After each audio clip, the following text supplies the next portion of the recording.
It always starts the same way.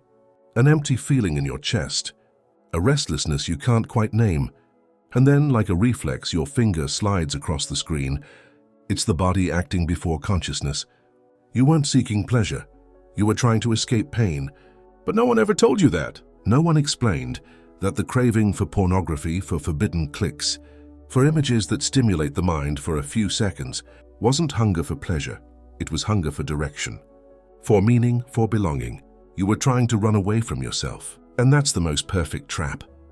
The brain doesn't get addicted to someone else's nudity, but to the possibility of avoiding its own loneliness, the lack of purpose, the agony of living without self-control. This video is for you, who are tired of being your own prisoner, for you who no longer want to mistake stimulation for freedom or pleasure for power. Here, you'll understand how a desexualized mind is the first step toward true strength. Because as long as you keep feeding the part that screams, you'll forget how to hear the part that whispers. You don't notice when it starts. The mind just slides like hurried fingers on an infinite screen. It's not desire, it's unrest. It's the absence of something you haven't had the courage to name yet. For years, I mistook it for pleasure. I thought I was hungry for someone else's body. But it was just my soul asking for silence, asking for help. I wasn't aroused, I was numb. We live in a time where stimulation is always one click away, but no one talks about what happens after the click. The regret, the emptiness, the mental fatigue. It's a cycle that starts with a sigh and ends in silence. Deep down, everyone knows. Pornography, the videos just out of curiosity, the endless stream of perfect bodies. They're not a search for sex. They're escape. Escape from boredom, escape from anxiety, escape from the mirror. Because it's easier to click than to feel, easier to run than to face the discomfort pulsing in your chest. And the most dangerous part is that this pleasure doesn't need to be sought out. It comes to you. The algorithm knows your desires before you're even aware of your own hunger. It's not about nudity, it's about distraction. And with each distraction, you drift further away from yourself. My mind no longer belonged to me. I had become a host to impulse. The owner of my body was desire. But the body speaks. It gets tired. It gets sick. And one day it screams. And in that silent scream, something begins to awaken. Awakening isn't pretty, it's uncomfortable. It's the moment you realize how deeply you betrayed yourself, how much of your time, your energy, your masculinity you handed over in exchange for seconds of digital pleasure. This is the calling, and it doesn't come with glory, it comes with shame. It comes with the haunting feeling that something has to change. But you still don't know what. And the truth is, change begins with a brutal act, seeing what you've become. A hypersexualized mind is not a free mind. It's a starving dog trained to salivate at the slightest image. It doesn't think, it reacts. It doesn't choose, it consumes. I didn't even have to look anymore. The phone itself brought temptation to me on a silver platter.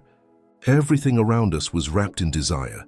Sports became fetish, dance became distraction, art became algorithm. The female body became bait, and the male gaze became a trap. The problem isn't sex. The problem is reducing the whole world to sex. We live in an environment where the stimulation is constant, but meaning is rare. Each image is like a microdose of synthetic pleasure, and the mind used to access loses the ability to be nourished by what's real. I began to confuse arousal with life. Waking up without desire felt like waking up dead. But that's not life. That's dopaminergic survival, a reality driven by peaks, clicks, and fantasy. Arousal became the only emotional map I had, and the consequence was this.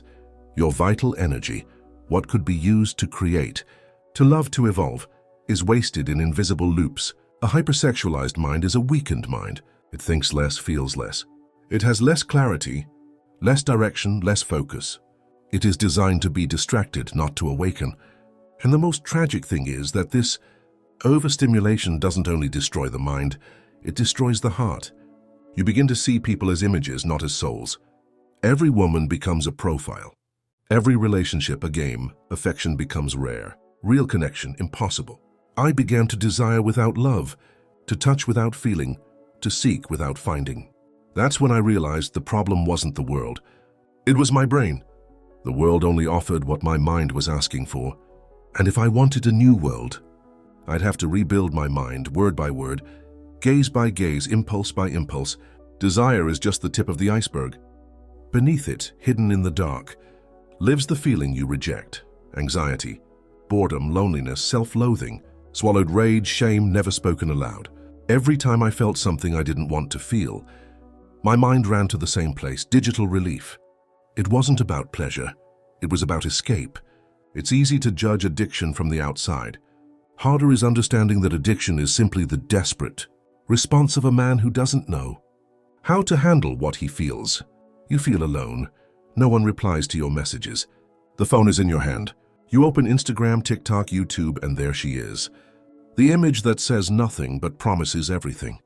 A promise of forgetting. But forgetting comes at a high cost.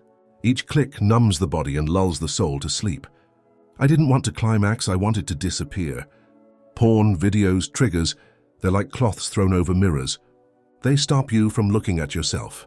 But the soul is not stupid. It knows, it feels, it warns. And you begin to live a life full of impulses but empty of presence. Your brain is in overdrive, but your spirit is in a coma. The path back begins when you stop running.